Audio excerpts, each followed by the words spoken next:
Hello, എല്ലാവർക്കും നമസ്കാരം. ഇന്നത്തെ ഓണവിഭവം ഒരു മത്തൻ വൻപയർ എരിശ്ശേരിയാണ്. അതിന് വേണ്ടിയിട്ട് ഒരു 200 ഗ്രാം മത്തൻ കഷ്ണങ്ങളാക്കിയതും 1/4 കപ്പ് വൻപയറും എടുത്തിട്ടുണ്ട്. അത് വൻപയർ ഒരു 2 മണിക്കൂർ നേരം കുതിർത്ത് വെച്ചതിന് ശേഷം കഴുകിയെടുത്തതാണ്. അതിലേക്ക് മത്തൻ കൂടെ ചേർത്ത് കൊടുക്കാം. രണ്ടും കൂടെ ഒരുമിച്ചാണ് വേവിച്ചെടുക്കുന്നത്. ഒരു 1/4 കപ്പ് വെള്ളം കൂടെ ഒഴിച്ചു കൊടുക്കാം. ഒരു 1/4 ടീസ്പൂൺ ഉപ്പ് കൂടെ ചേർത്ത് കൊടുത്തിട്ടുണ്ട്. ഇനി കുക്കർ അടച്ച് നമുക്ക് അടുപ്പത്തേക്ക് മാറ്റാം. ഒരു 3 വിസിൽ വരെ വേവിച്ചാൽ നന്നായിട്ട് തന്നെ കുക്കായി കിട്ടും. ഇനി അതിൻ്റെ അരപ്പ് തയ്യാറാക്കാൻ വേണ്ടിയിട്ട് ഒരു 3/4 കപ്പ് തേങ്ങ ചിരവിയതെടുത്തിട്ടുണ്ട്. അതിലേക്ക് പച്ചമുളകും ചെറിയുള്ളിയും 2 പച്ചമുളകും 3 ചെറിയുള്ളി കഷ്ണങ്ങളാക്കിയതുമാണ് ഇട്ട് കൊടുത്തത്. 1/2 ടീസ്പൂൺ ജീരകം കൂടെ ചേർത്ത് കൊടുക്കാം. ഒരു 1/4 ടീസ്പൂൺ മഞ്ഞൾപ്പൊടി കൂടി ചേർത്ത് കൊടുക്കുന്നുണ്ട്. ഇത് നന്നായിട്ടൊന്ന് അരച്ചെടുക്കാം. വെള്ളമൊന്നും ചേർക്കേണ്ട ആവശ്യമില്ല. നമ്മൾ അവിയലിനൊക്കെ അരക്കുന്നതിനേക്കാളും കുറച്ചും കൂടെ കൂടുതലായിട്ടൊന്ന് അരിഞ്ഞു കിട്ടണം. ഈ ഒരു രീതിയിൽ നമുക്ക് അരച്ച് മാറ്റി വെക്കാം. പയറും മത്തനൊക്കെ നന്നായിട്ട് കുക്കായി കിട്ടിയിട്ടുണ്ട്. ഒരു 3 വിസിൽ വരെയാണ് വെച്ചിരുന്നത്. പ്രഷർ പോയതിന് ശേഷമാണ് തുറന്നത്.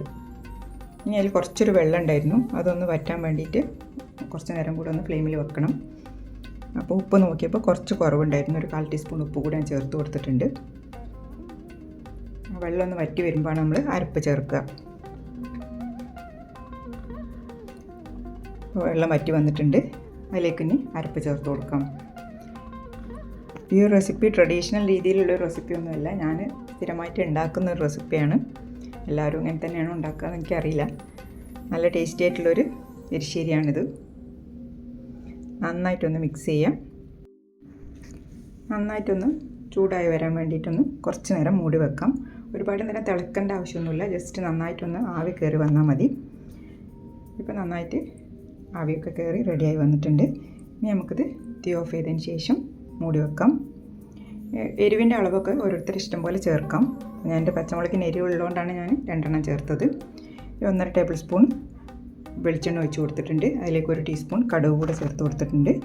പിന്നെ കുറച്ച് വറ്റൽമുളകും കറിവേപ്പിലയും കൂടെ ചേർത്ത് നന്നായിട്ടൊന്ന് പൊട്ടിച്ചെടുത്തതിന് ശേഷം നമ്മളുടെ മത്തൻ വൻപയർ കൂട്ടിലേക്ക് ഒഴിച്ചു കൊടുത്ത് അപ്പം തന്നെ മൂടി വെക്കുക.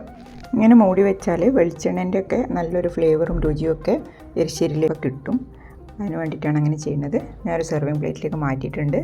അപ്പോൾ എളുപ്പത്തിൽ തയ്യാറാക്കാൻ പറ്റിയ എരിശ്ശേരി എല്ലാവരും ട്രൈ ചെയ്ത് നോക്കുക. Thanks for watching.